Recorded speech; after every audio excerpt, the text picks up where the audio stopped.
Alors, des travaux réalisés par une équipe londonienne et publiés il y a environ 1 an ont démontré pour la première fois un lien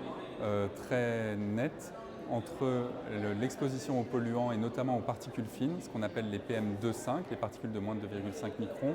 et la survenue d'un certain type de cancer du poumon, qui sont les cancers avec mutation EGFR, qui sont des cancers qui surviennent principalement chez des non-fumeurs. Donc il y a une démonstration qui a été faite par cette équipe, à la fois sur le plan épidémiologique, mais aussi sur le plan physiopathologique, qui aboutit à cette conclusion.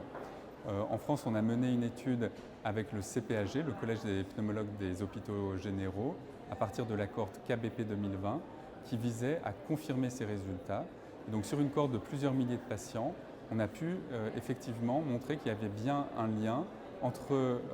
la survenue d'un cancer avec mutation EGFR et l'exposition aux particules fines, donc les PM2,5, mais également à d'autres polluants comme le dioxyde d'azote ou les particules de moins de 10 microns. Donc cette étude est importante, elle montre qu'il y a un lien particulier entre ce type de cancer du poumon qui survient chez les non-fumeurs et la pollution. On ne retrouve pas ce lien pour d'autres types de cancers du poumon, donc il y a visiblement un lien spécifique entre ce type de cancer EGFR muté et la pollution. Ça pourrait apporter des arguments en faveur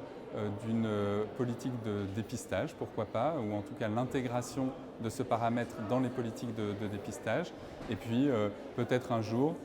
on l'espère, des possibilités thérapeutiques nouvelles pour ces patients.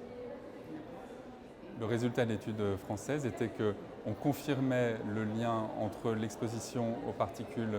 fines et la survenue d'un cancer avec mutation EGFR, avec un risque de trouver une mutation EGFR chez les patients atteints de cancer qui était multiplié par 1,5